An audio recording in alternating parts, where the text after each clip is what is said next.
Itoophiyaan qorannoo hannaa dhaabbilee lootorii ispoortii damee lamarratti taasifteen hayyama dhaabbilee kanneenii kan qarshii biiliyoona 100 olii addaan kutuu beeksifte. Abbootiin alangaa naannoo Oromiyaa godina Wallagga Ba'aa Jimmaa Arjootti butaman gadhiifamuun dhaga'ame. Manni marii daldalaa indaastirii Tigraay fi manni marii waldaalee seektaroota Tigraay ibsa kennaniin haalli dinagdee fi jaarmiyaa naannichaa waraanaan booda mul'atu kan waliin simnee jechuudhaan mootummaa federaalawaa komatan. Ministeerri barnootaa afaan Chaayinaa manneen barnootaa keessatti akka baratamuuf daayireektara olaanaa jiddu galeessaa Chaayinaa waliin marii taasisuun dhaga'ame. Daawwattootaa fi hordoftoota lammii miidiyaa nageenya keenya bakka jirtan maratti sinaa dhaqqabu kanneen amma dhageessan hangafoota oduu teenya irraati amma bal'ina oduu isinitti himu. Tajaajilli lootorii biyyaalessaa Itoophiyaa hanna gibiraa dho'isuu fi maallaqa seeraan alaa daddabarsuu olaanoo tajaajila odeeffannoo fi nageenya biyyaalessaatiin qoratamaa jiru wal qabate dhaabbilee waca ispoortii 22 hayyama isaanii addaan kutuu beeksise.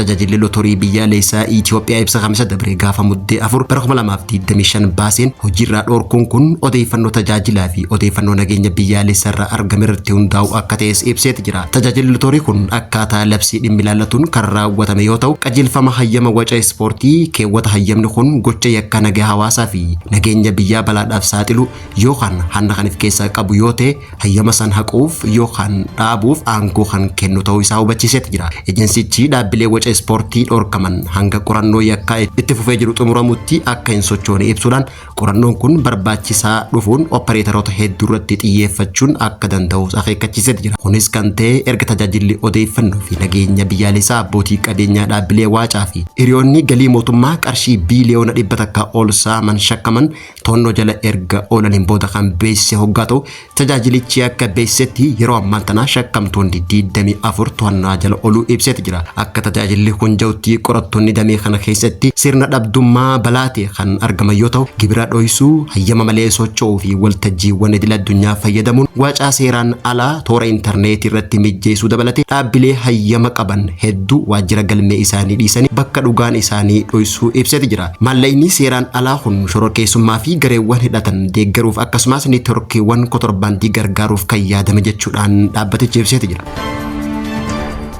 Abbootiin alangaa naannoo Oromiyaa godina Wallagga Ba'aa Jimmaa Arjootti torban tokko dura hidhattoota wabbootiin butaman gallakkifamuun dhaga'ame. Abbootiin alangaa torban tokko dura godina Wallagga Ba'aa Jimmaa Arjootti hidhattootaan butaman gallakkifamuun ibsameeti jira. Akka bulchaan aanaa Jimmaa Arjoo obbo Babaataa Miruu miidiyaaf ibsetti abbootiin alangaa naannoo Oromiyaa gaafa 26 bara 2025 aanaa Jimmaa Arjoo ganda haaraatti butaman keessaa obbo Alamaayyoo Masalaa fi obbo Yirgaa Lammitikuu amma gallakkifamanii jiraachuu ibseeti jira. Abbootiin alangaa kunneen hojjettoota jira abbaa alangaa godina Wallagga Ba'aa waliin wal arganii jiraachuun dhaga'ame. Hidhattoonni taatee kana raawwatan obbo Alamaayyoo fi obbo Yirgaa Lambatala butanitti gara aanaa Saasigaatti kan geessan yoo ta'u abbootiin alangaa kunneen gadhiifamuu isaanii bulchiinsi godina Wallagga Ba'aa fi koreen dhimma nageenyaa mirkaneessaniiti jiru. Abbaan alangaa naannoo Alamaayyoo Masalaa kan isaan butame waraana bilisummaa Oromoo akka ta'e ibseeti jira. Kan butamneen qaama hin beekamne odoo hin taane waraana bilisummaa Oromootiin jechuudhaan Jimmarraa kaanee Baddallee keessa baanee yeroo Jimmaa Arjoo naannoo dhedheessaa geenyutti to'atamne jechuudhaan obbo Alamaayyoon BBC yaada kanneen ibse. Wayita butaman san dhukaasni akka ture kan himu obbo Alamaayyoon hidhattoonni kun miidhaa akka irraan hin geessifnee fi meeshaa fi qarshiin harkaa fudhanii turan illee deebisuuf illee ibseeti jira. Biiroon abbaa alangaa Oromiyaa waliigalaatti abbaan alangaa dargaggoo Yirgaa Lammitikuu Gabrees qorannoo waggaa waggaan hojiirra oolmaa seeraa taasifamu taasisuudhaaf gara Naqamteetti deemaa odoo jirru hidhattoota wabbootiin butamuu mirkaneesse. Akka abbootiin alangaa gallakkifaman kunneen ibsanitti hidhattoonni wabboo kunneen karaatti isaan baasanii amma galaa jechuudhaan isaan qajeelchuu isaanis ibseeti jira. Yeroo ammaan tana imala isaanii gara magaalaa Naqamteetti taasisaa jiraachuu dubbate. Taateen 26 bara 2025 Jimmaa Arjoo ganda haaraatti mudate kanaan abbaan alangaa Nagaasaa Kabbadaa hidhattoota kanaan ajjeefamuun isaanii yaadatama. Konkolaataan mootummaa abbootii alangaa kunneen ittiin imalaa turan illee gaafuma taateen kun mudate 26 bara 2025 ba'uu kan ibsu bulchaan aanaa Jimmaa Arjoo obbo Abbabaa Taamiruu konkolaachisaan guyyuma san dhukaasa keessaa sakatta'insa namni gara humna nageenyaatti dabarsee turuu ibseeti jira. Akka konkolaachisaan waraana kanaan qabame yeroo isaan duuba deemaa turetti bishaan keessatti if darbuun akka harkaa beebseeti jira. Haa ta'uti malee hidhataan inni harkaa bishaanitti utaale kun odoo ajjeesuu danda'u qarshii xiyya isaatu fudhate waan ta'eef na dhiise jechuudhaan shofeerri makiinaa kun ibseeti jira.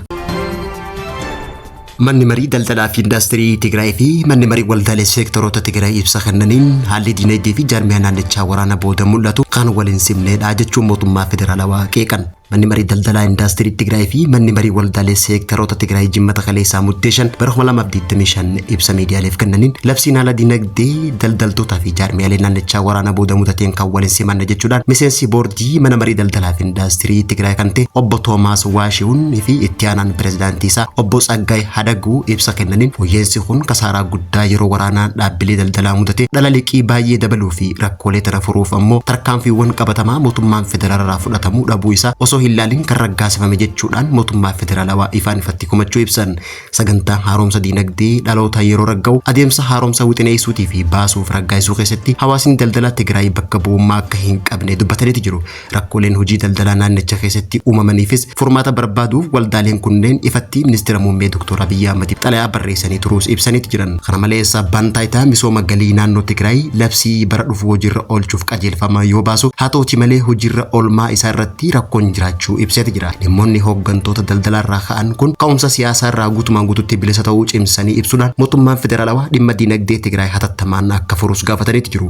Akkasumas baankonni qabeenya sababa liqiin kafalamiin qabameen hatattamaan caalbaasii akka dhaabbatan kan gaafatan yoo ta'u koomishiniin qorannoo duguggaa sanyii Tigraay kan yeroo waraanaa Ugguraa fi Goolama zoonii 6 hunda keessatti miidhaan bal'aan dameewwan oomishaa naannichaa irratti dhaqqabu bal'inaan ibseeti jira.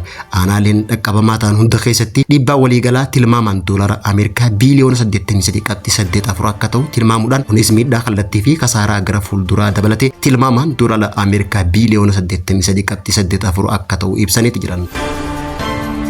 Ministeerri barnootaa Profeesar Biraanuu Naggaa jila Daayirektara olaanaa jiddugala barnootaa fi tumsa afaan Chaayinaa Yu Yang Feng wajjin muddee 6/2025 guyyaa irraa waajjira isaatti simachuudhaan marii taasisuun dhaga'ame. Mariin tunis tumsa barnootaa biyyoota miseensa BRICS lamaan Itoophiyaa fi Chaayinaa jidduutti hariiroo cimsuuf kan xiyyeeffatan ibsameeti. Akka ministeerri barnootaa ibsutti Daayirektarri Jeneraalaa Yu Yang Feng hariiroo yeroo dheeraa biyyoota lameen Itoophiyaa fi Chaayinaa michummaa isaanii cimsuuf kan kaayyeeffate hoggaa ta'u yuunivarsiitiiwwan tokko keessatti barnoonni afaan Chaayinaa kennamaa akka jiru ibsameeti jira. Barnoota afaan Chaayinaa babal'isuun lammiilee afaanota hedduu akka baratan gargaaru qofa osoo hin taane tumsa uummataa cimsuuf gumaacha olaanaa kan qabu ta'uunis ibsameeti. Deebii kanaaf Profeesar Biraanuu Naggaa manneen barnootaa bultii addaa federaalaa 5 bara kana barsiisuu eegalan keessatti barsiisonni afaan Chaayinaa akka ramadamaniif Yu Yang Feng gaafateeti jira. Manneen barnootaa bultii addaa federaalaa keessatti barnoonni afaan Chaayinaatii fi bu'uura kaarkulamii qopheessuu fi dhaabbilee barnoota biroo keessatti hojiirra oolchuuf akka danda'uuf dhiyeessiin kaarkulamii kitaabota barnootaatii fi barsiisota irratti dursanii mari'achuu akka qabanis beeksisaniiti. Dhumarrattis dhimmoota qajeelfama irratti walii galaman hojiirra oolchuu sanadni waliigaltee horee waloo qaamolee lameenii akka qophaa'u walii galanii jiraachuun ibsan. Daawwattoota hordoftoota lammii miidiyaa irraa oduun yeroo kanaaf qabannee dhiyaanne kanan gammaatti hordofaa turtanii turtii gaarii.